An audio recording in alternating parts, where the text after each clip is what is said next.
Chapter 13, Community Trauma and Loss.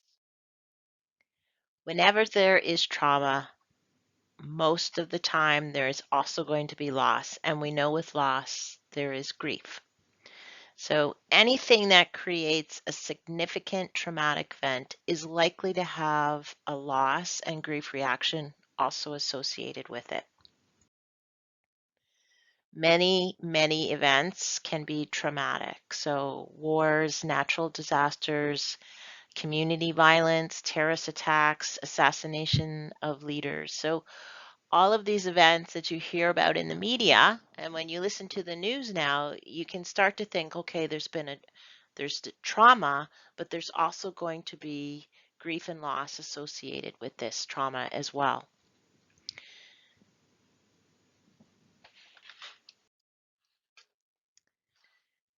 So one of the things that happens in a traumatic event, so there is the death, which we're certainly aware of, but then there's all of the symbolic losses, and often they're multiple. And one symbolic loss that can sometimes be overlooked is the loss that the world is a safe place.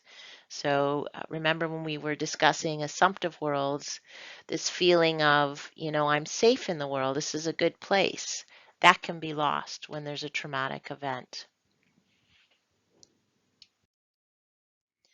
So our focus is to recognize that these two occur together, trauma and loss, that probably there's going to be a therapeutic intervention needed for someone that is well beyond the scope of your role as a leader. But it's just to recognize it. If a traumatic event occurs in your organization, you likely are going to have to get specialized assistance for various people who were part of that.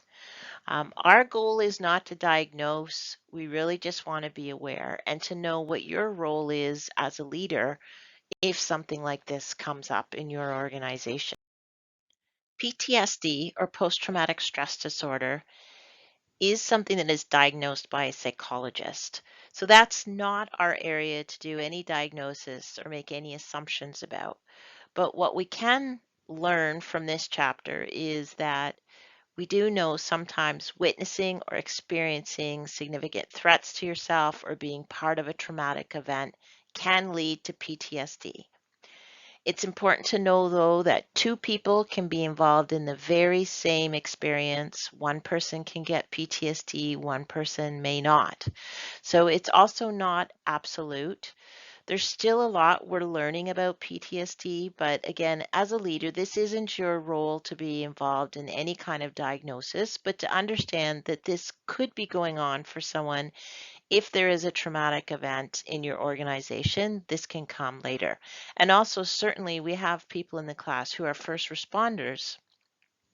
And this is an ongoing element of their job that is being paid attention to. Can repeated exposures to very difficult situations lead to PTSD? Grief associated with a traumatic loss is not universally defined. So you can hear terms like traumatic grief, complex grief, but essentially what it means is, if you happen to be with someone, let's say you're in a car accident and the person you're with dies and you survive, that would be considered a traumatic loss. Whether or not you develop PTSD, that's a separate issue. So I just want to make sure that people aren't linking the two as absolutes, but that would be considered a traumatic loss. Um, and so the other thing that can happen is if there is something violent or significant that has a lot of trauma associated with it, media can get involved, and that can be very, very stressful for the family. So even though we don't have a universal description for the grief responses to trauma, um, you do need to understand what help is available. And certainly when it is a widespread trauma, like, you know, there are some researchers who are saying that what we've all shared with COVID-19 could be considered, a wide scale trauma. And one of the greatest challenges of the pandemic has been that people were unable to gather for funerals to and memorial services for individuals who died. If you had a loved one who died of something else during the pandemic, that loss may have been overlooked so that we could have disenfranchised grief there. And even just being able to be with your loved one as they approach the death, something that normally you get to do, people have not been able to do. And so there is an expectation that for some people, they will have experienced trauma from that. And I can also just say on a personal level, my husband lost both of his parents in the last 2 years, and his father just before the pandemic started, and his mom during the pandemic. And it was extremely hard for him and his siblings to not be able to be with his mom during her last 2 weeks of her life while she was in hospital. So these are really significant events for people. And, as a leader in the workplace, as people start to come back to work, they could be carrying some of this with them. We also know that people can have anniversary reactions.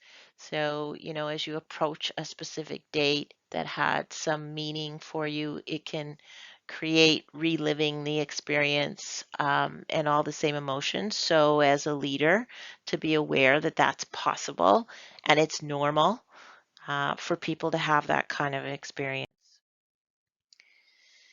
So we know that there's a lot more resources for people. And, the important thing for you is to become aware of what is available, who can you call on in your organization. If you work for a large organization, chances are you have something called an employee assistance program, which has,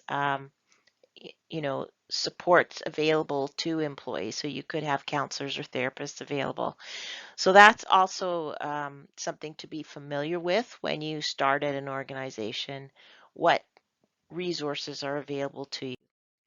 But essentially, your leader's role in facing a traumatic situation in your organization is to be very present and visible and to communicate early.